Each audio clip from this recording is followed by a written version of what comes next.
Le Big Data territorial en 2 minutes. Le Big Data, c'est quoi? Le terme Big Data, généralement traduit en français par les termes mégadonnées ou données massives, fait référence à des catégories de données qui réunissent 3 caractéristiques.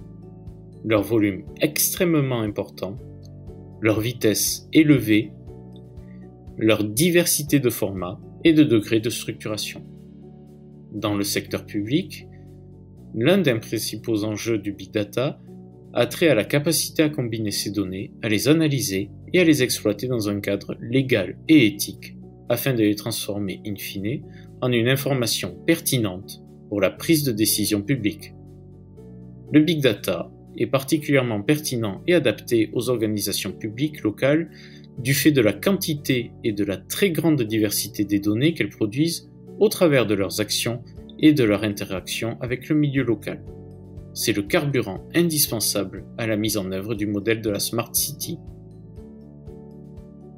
Le Big Data territorial, pourquoi? Le développement du Big Data au sein du secteur public local s'explique par le fait que les outils et les méthodes qui étaient réservés aux géants du web ou aux grands laboratoires de recherche sont maintenant disponibles pour tous, qu'il s'agisse de PME, de start-up ou de collectivités locales. L'intérêt que suscite le Big Data réside dans sa capacité à améliorer l'efficience et l'efficacité et la transparence de l'action publique locale, favoriser une meilleure prise de décision publique, permettre une meilleure intégration et prise en compte des besoins des usagers et des citoyens, développer des services publics plus adaptés, plus personnalisés et plus évolutifs, réduire les coûts et optimiser les process en favorisant la digitalisation des procédures publiques, accroître l'engagement et la participation des citoyens usagers dans l'élaboration des politiques publiques locales. Selon McGuinness, en 2012, on assiste ainsi à une transformation et une accélération de la démocratie via la technologie et le Big Data. Le Big Data territorial, comment? Son appropriation par les collectivités locales, notamment les plus petites, reste encore limitée. Sa mise en œuvre au niveau local implique la prise en compte et la gestion d'un certain nombre d'enjeux clés. L'enjeu de la validité, de la qualité, de l'exactitude et de la compatibilité des données qui déterminent leur capacité à être utiles et utilisables pour la prise de décision. L'enjeu de la sécurité, de la protection des données personnelles et de la mise à disposition des données publiques d'intérêt général. L'enjeu de la capacité technologique qui nécessite, de la part de la collectivité locale, la maîtrise d'une diversité de techniques et méthodes de collecte, de traitement, d'analyse et de visualisation des données. L'enjeu de l'expertise professionnelle qui implique le développement d'une diversité de compétences et de nouveaux métiers.